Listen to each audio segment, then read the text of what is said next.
Olá, estudantes! Tudo bem? Professor Demetrio na área para mais uma aula de Sociologia.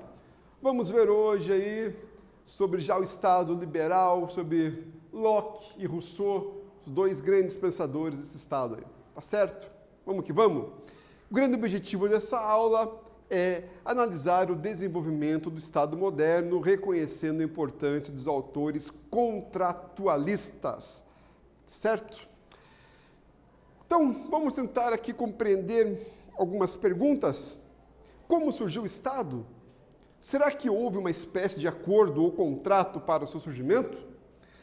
Para responder essas perguntas, vamos recorrer às obras de John Locke e Jean-Jacques Rousseau. Legal? Vem comigo? John Locke. Quais são as principais obras do filósofo John Locke? Cartas sobre a tolerância, ensaios sobre o entendimento humano, 2 tratados sobre o governo civil, 2º tratado sobre o governo civil.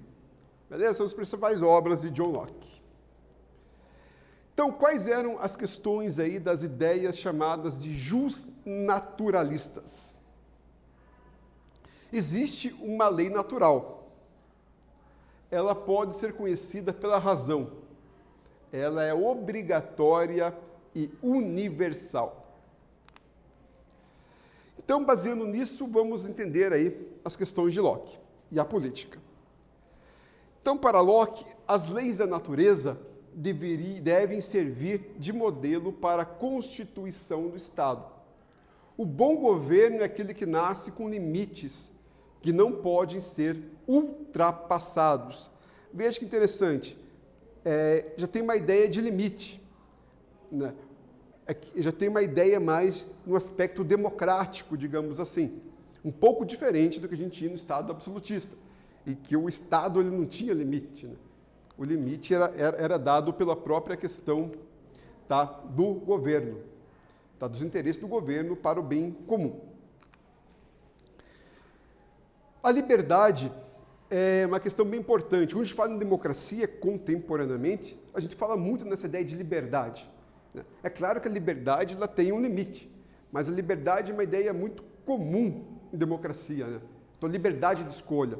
O voto, por exemplo, é uma liberdade de escolha. Sua liberdade de moradia, sua liberdade de escolher um trabalho, sua liberdade de ir e vir, né? Muito comum hoje isso dentro dos aspectos modernos, contemporâneos de democracia.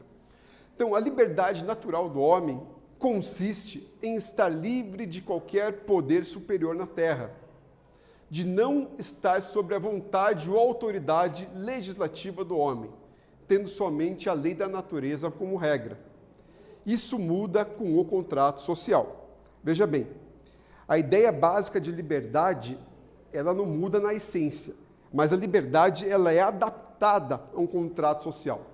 Então, às vezes, a gente confunde um pouco o contrato social quando a gente fala de Hobbes e quando a gente fala de Locke, né? Porque Hobbes, ele coloca o contrato social partindo de uma ideia de não liberdade, de cessão do direito de liberdade para o Estado, para um fim comum, que é o convívio social adequado. Já Locke, ele fala do contrato social também, fala de uma certa cessão também, fala de um acordo, de uma via dupla, não de uma via única, como era o absolutismo, que a gente falamos de uma via dupla, né? Mas em que a liberdade, não que se perca a liberdade, mas você também cede partes da liberdade. Mas a liberdade ainda de escolha, o ir e vir também, esse direito ainda tem a sua permanência. Então, por exemplo, a propriedade privada, os direitos naturais, a vida, a propriedade, né, coisas básicas dentro do Estado liberal. O direito natural da propriedade privada. O homem, sendo senhor de si mesmo e proprietário de sua própria pessoa e das ações do trabalho, tem ainda em si mesmo a grande fundação da propriedade. Então, a ideia da propriedade privada, como a gente tem ainda hoje, é uma questão muito importante, né, dentro desse contrato social propostas, né, por Locke. O direito, né, a consumir aquilo que você trabalha, a você ter direito a usufruir daquilo que você trabalha. daquilo que você produz, daquilo que você se doa. Bacana? Baseando nesse conhecimento que a gente teve até o momento, eu gostaria que vocês respondessem essa primeira questão, tá? Explique com suas palavras as noções de liberdade e propriedade privada para John Locke. Escreva um parágrafo em seu caderno. Legal? Tempinho para vocês fazerem aí.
E aí, senhores, responderam essa daí?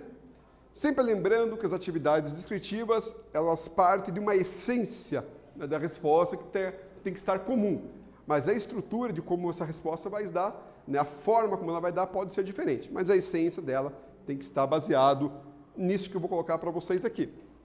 Então, como resposta ideal, né, a essência diz que, segundo John Locke, o homem possui uma liberdade natural, na qual ele não se vê submetido a nenhum poder ou autoridade.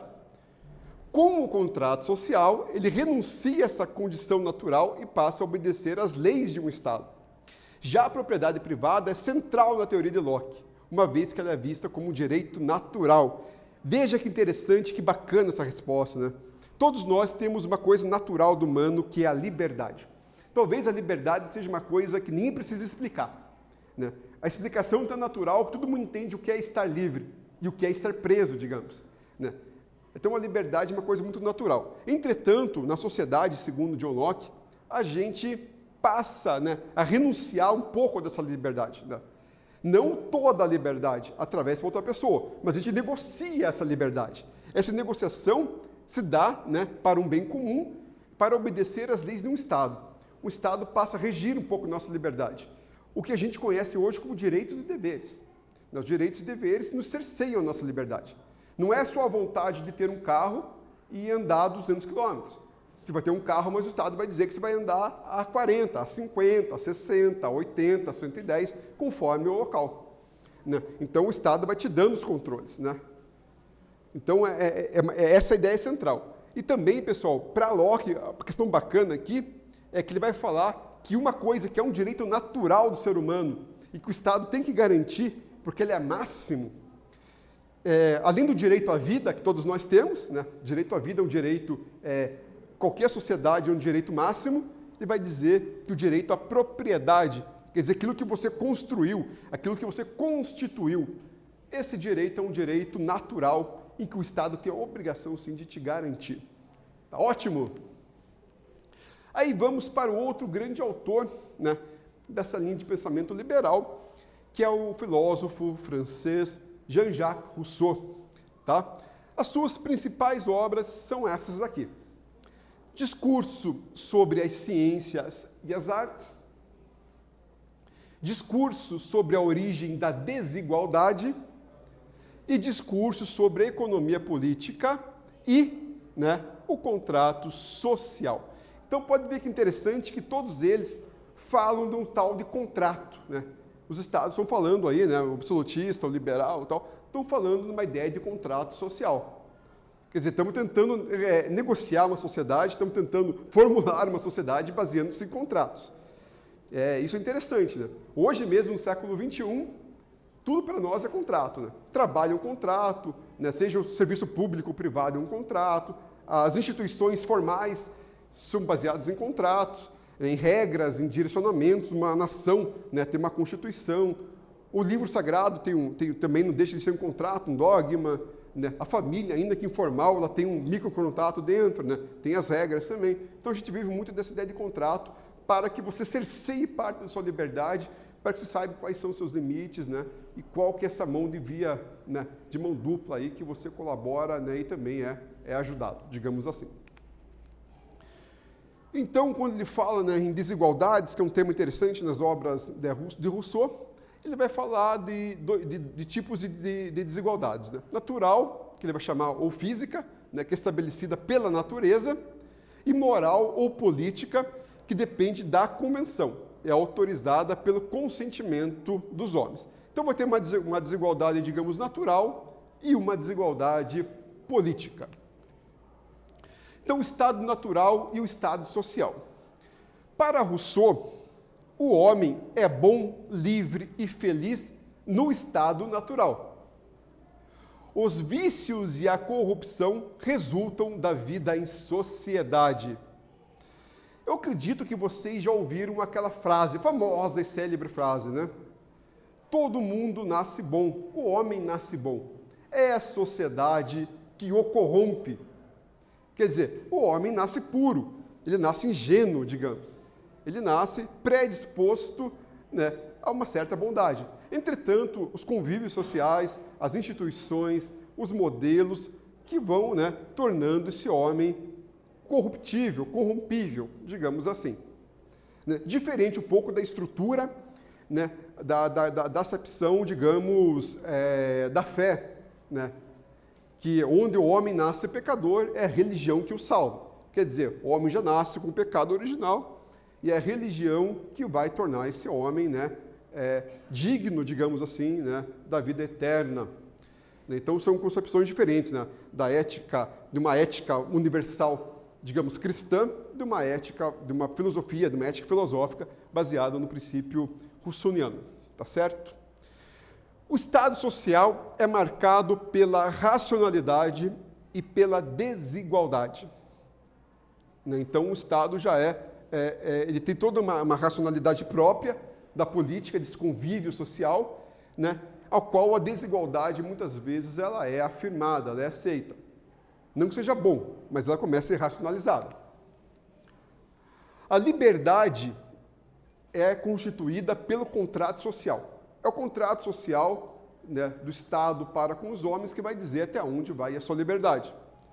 Estabelece um pacto social. A lei deve ser a expressão da vontade geral. É uma ideia muito de lei. se há uma lei, há o que em toda lei? Há uma sanção. Se você não cumpre uma lei, você é punida pelo não cumprimento dela. Se dentro de um condomínio que você mora, diz que barulho, por exemplo, só vai ocorrer até as 10 da noite, a partir desse horário, se você infringe essa lei, você é passível da sanção dessa lei.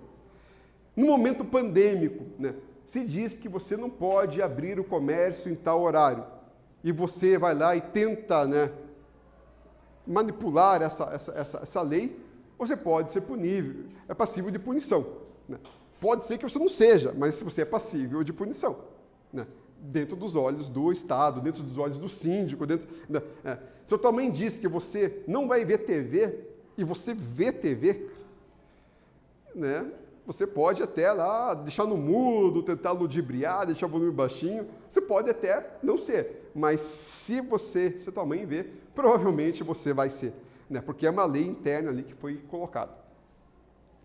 Então isso aí é muito bacana para dar ênfase na ideia da democracia direta.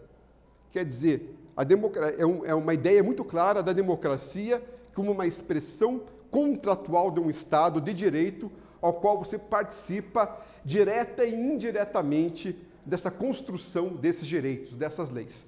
Né? A eleição, por exemplo, você elege alguém de acordo com os seus interesses, né? E você tem a capacidade de fiscalizar isso daí. Correto? Vamos fazer, então, mais uma atividade aí, pessoal? Vamos ler com calma, vamos interpretar e vamos responder. Uma sociedade só é democrática quando ninguém for tão rico que possa comprar alguém e ninguém seja tão pobre que tenha de se vender a alguém. Jean-Jacques Rousseau. Reflita. Como efetivar a democracia em um contexto marcado por desigualdades sociais? Escreva um parágrafo em seu caderno.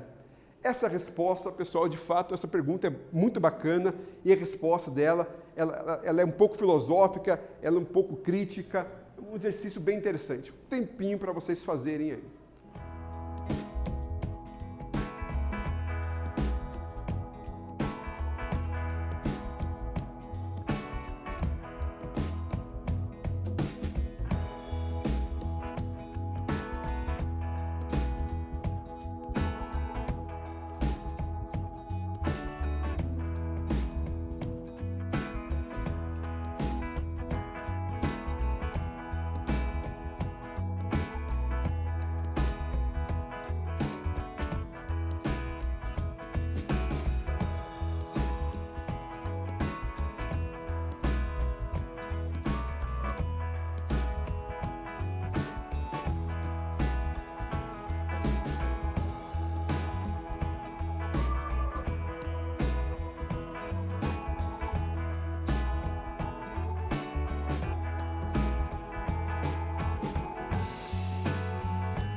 E aí, estudantes? Refletiram sobre essa, pensaram?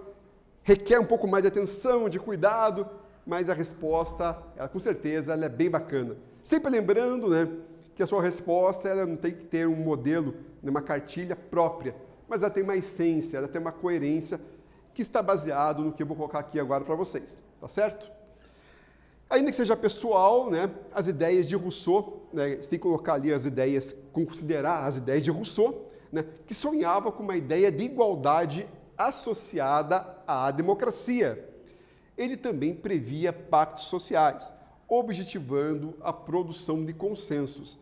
Né? Os pactos sociais são aquelas ideias que uma maioria absoluta, né? A maioria já é absoluta, né? Mas reenfatizando aí, né? De uma maioria absoluta sobre determinados assuntos. Por exemplo, não roubar.